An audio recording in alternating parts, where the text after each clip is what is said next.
From the time I could talk, I was asking questions. I grew up in a small town, the kind where everyone knows everyone, and my folks ran the local diner.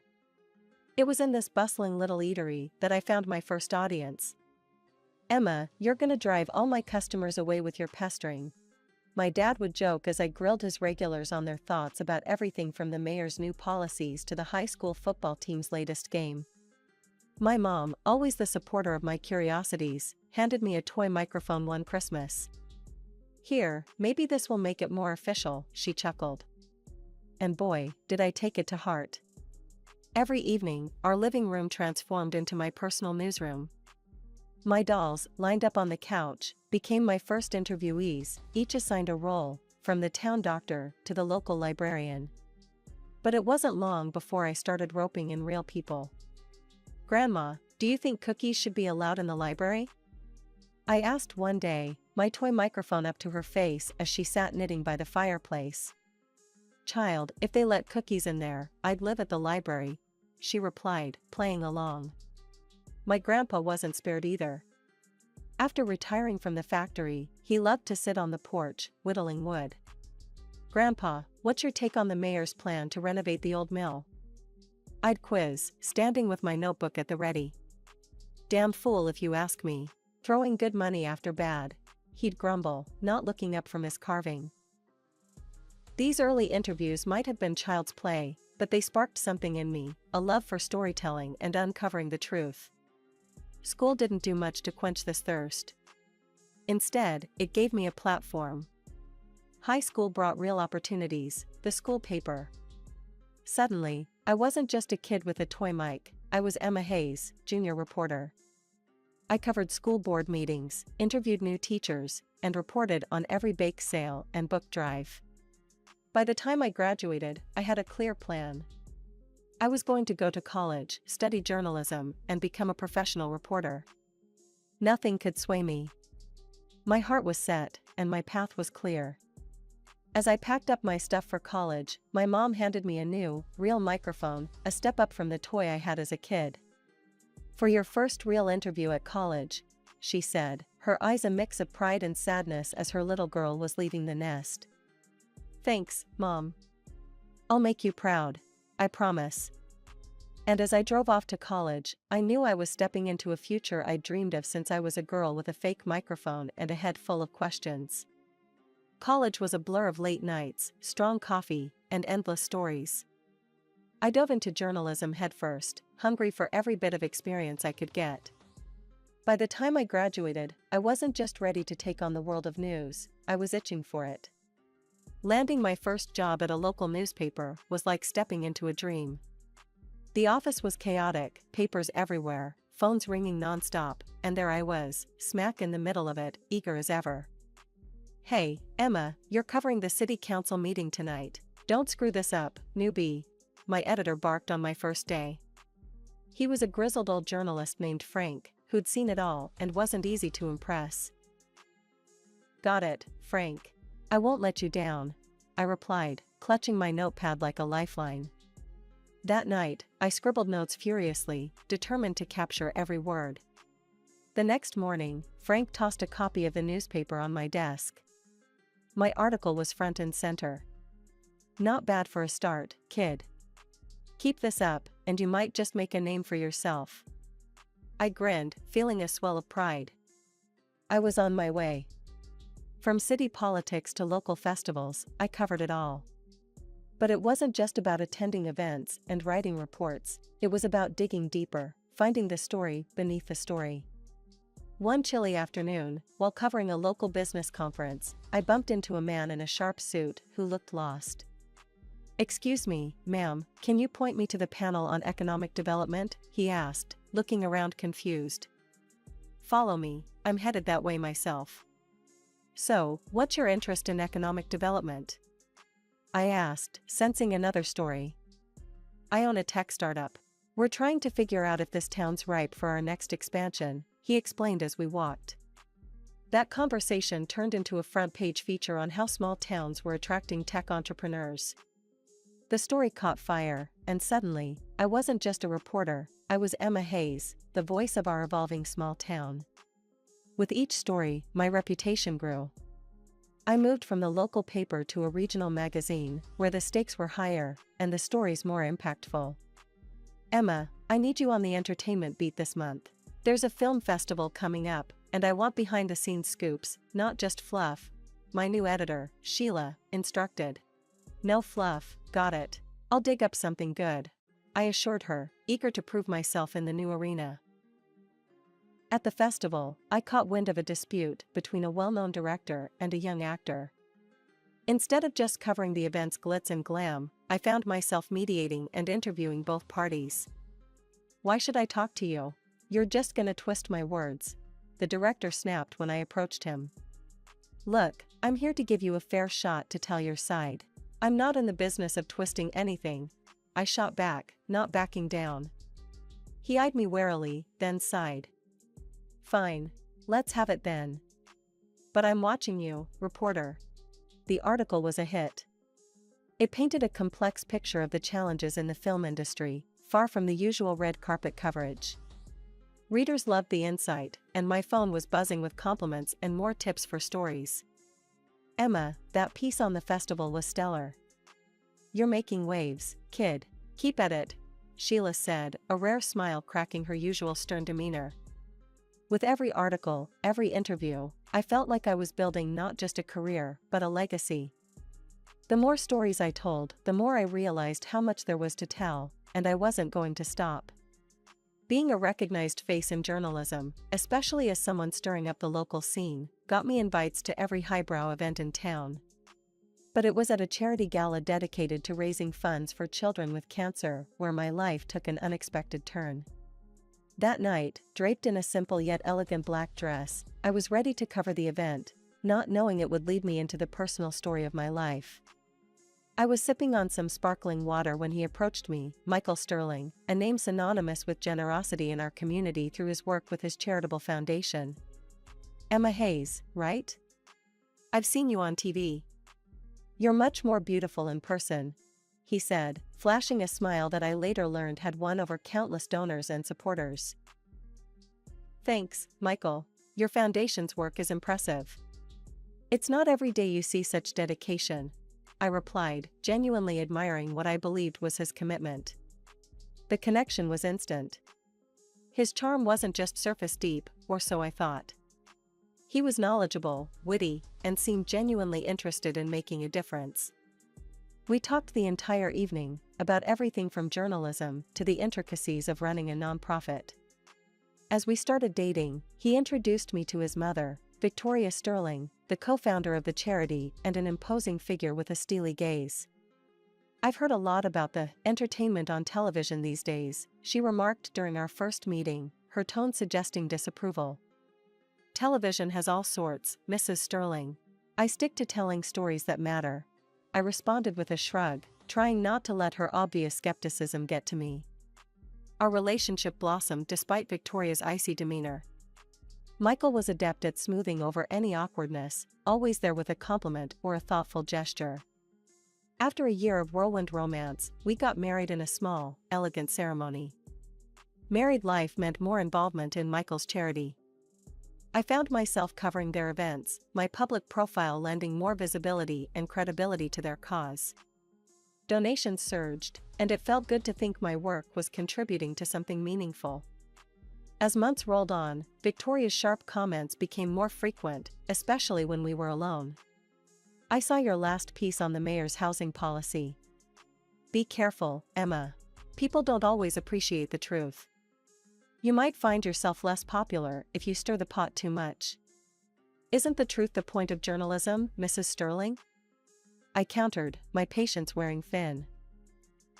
Just remember, marriage is about compromise, including how you carry yourself in public, she advised, a clear warning thinly veiled as maternal concern. I nodded, biting back the retort that sprang to my lips.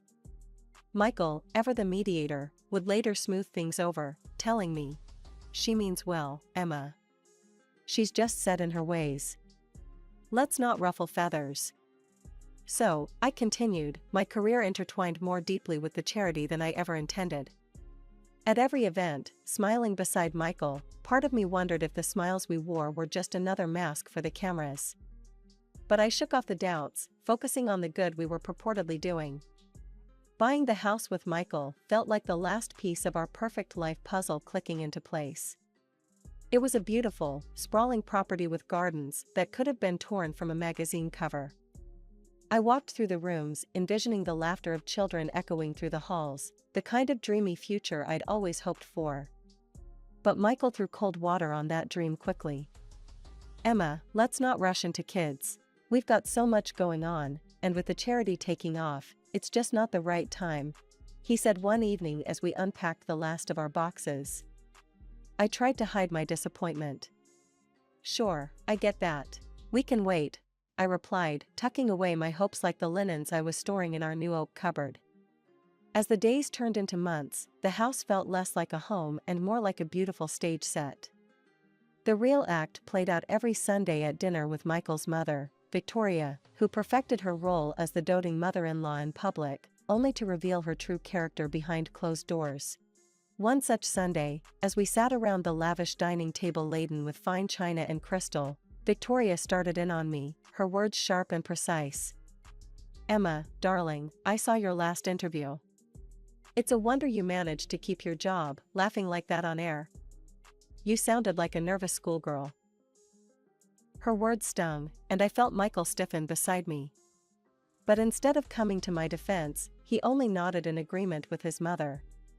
"Mom's right, Emma. You need to be more polished. This isn't some college news show." I swallowed the lump forming in my throat, forcing a smile. "I'll work on it, Victoria. Thanks for the feedback," I managed to say, my voice steady despite the turmoil inside. As these dinners became a recurring play of subtle jabs and overt criticisms, I began to dread them. Every critique from Victoria was a needle to my confidence, and Michael's complacency only twisted it deeper. After one particularly harsh dinner where Victoria had criticized everything from my cooking to my conversational skills, I found myself sobbing in our pristine bathroom, the marble countertops cold under my hands.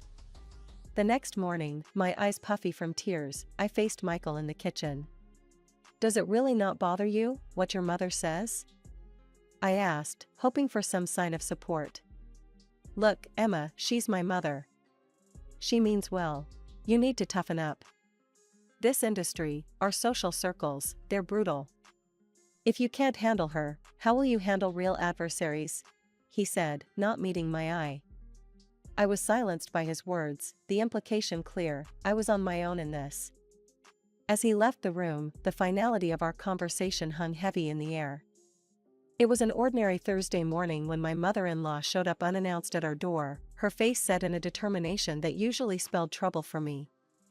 "Emma, dear, we need to chat. It's urgent," she said, sweeping past me into the living room with the air of someone who owned the place. Once we were seated, she didn't waste time. "The foundation is in a tight spot financially. We've got a charity evening coming up, and I want you to spearhead it. It'll be attended by some very influential patrons," she declared, her tone brooking no argument. I was taken aback. "Me? Victoria, I've never organized anything on that scale before." "Oh, you'll learn.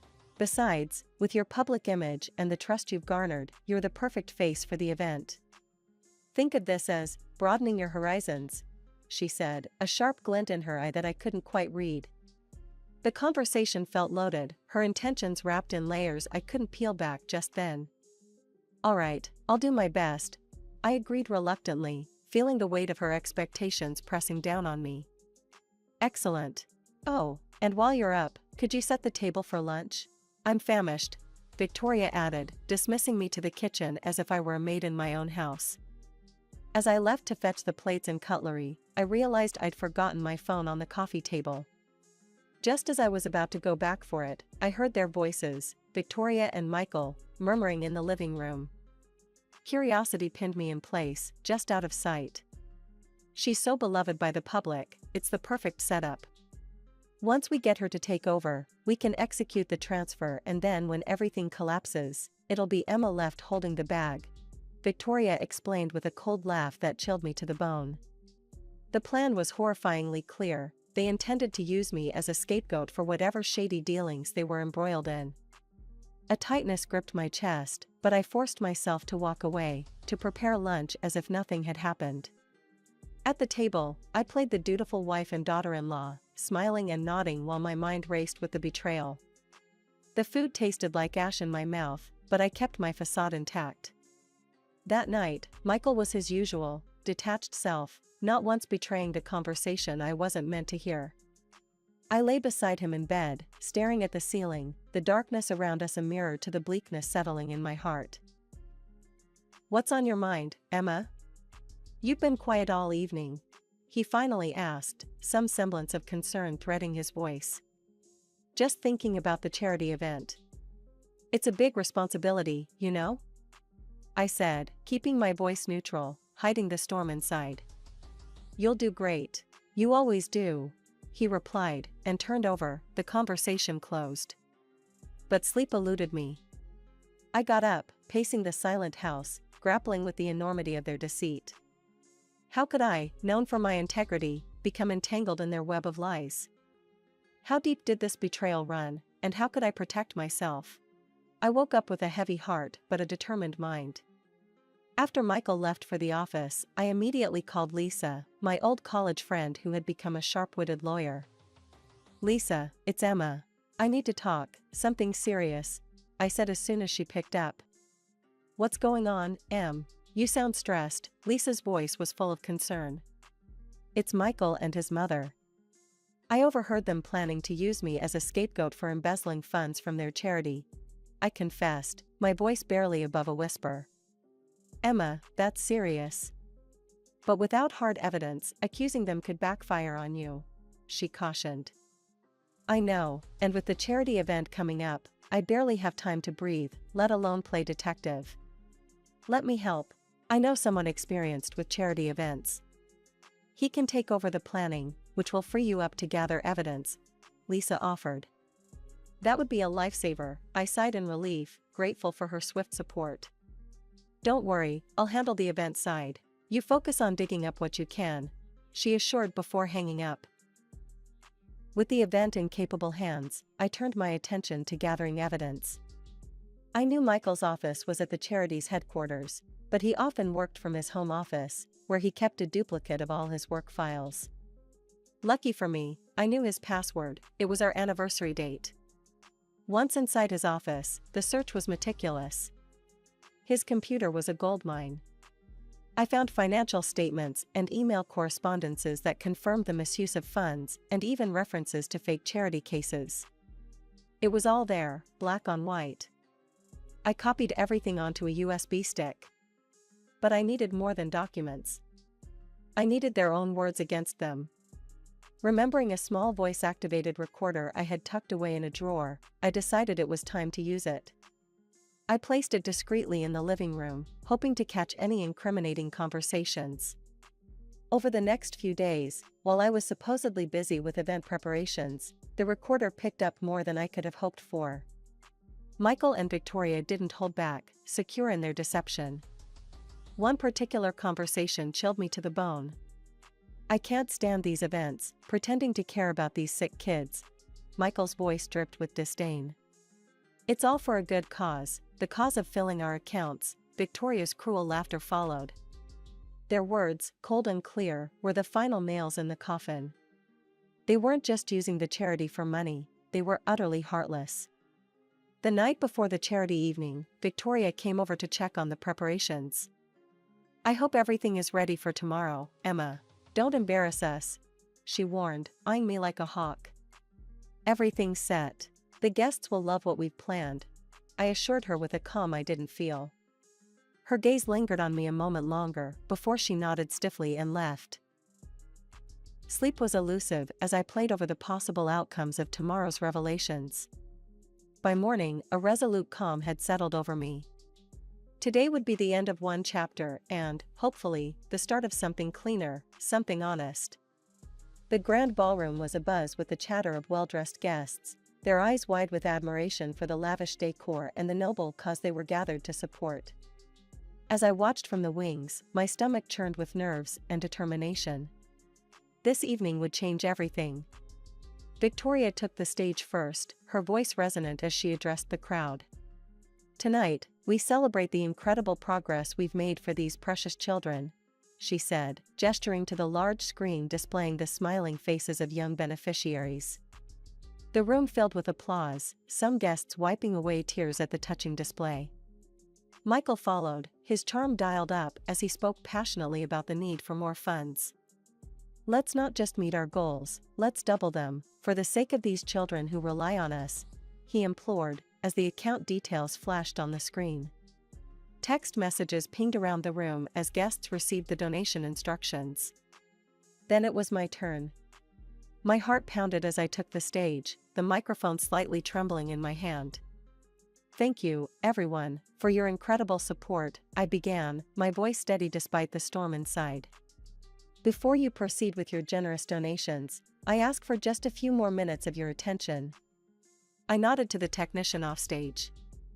As the first recording played through the speakers, a hush fell over the crowd.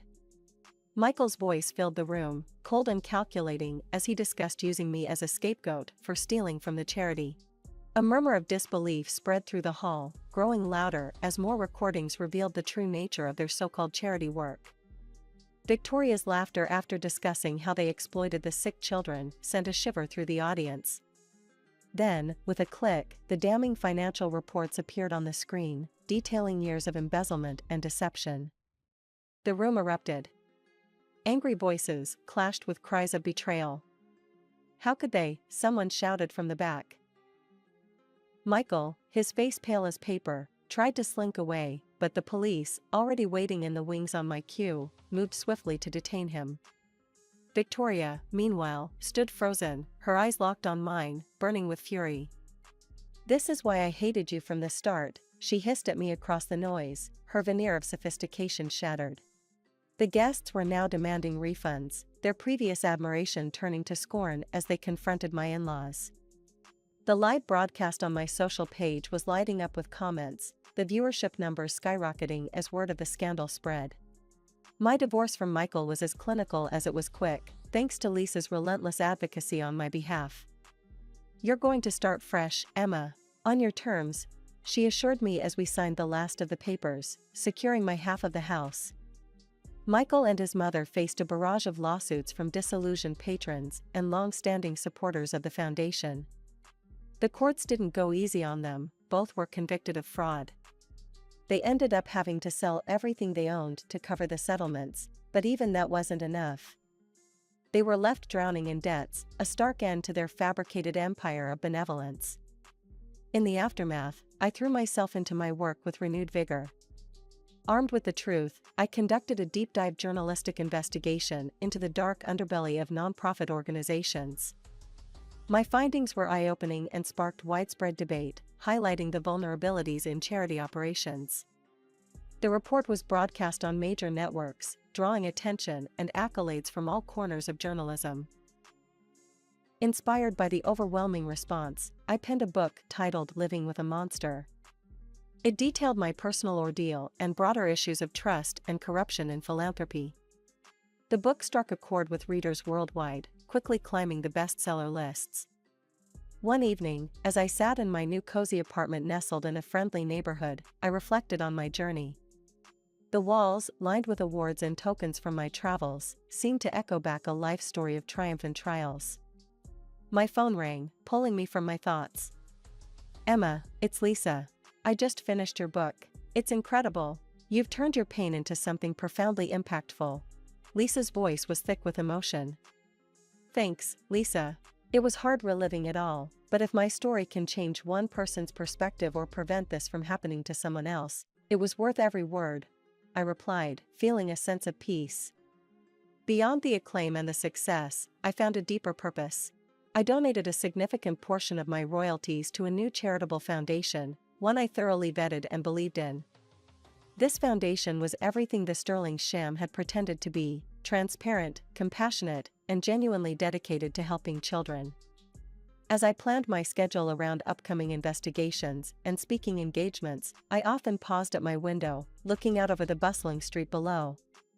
Life buzzed in its usual, unpredictable rhythm, and I felt in sync with it, more than ever. Here's to new beginnings, I whispered to myself, a smile playing on my lips. The future was unwritten, and for the first time in a long time, that excited me. With each passing day, I was more certain of my path, not just as a journalist but as a voice for those who couldn't speak up against the injustice shadowing the vulnerable corners of our society.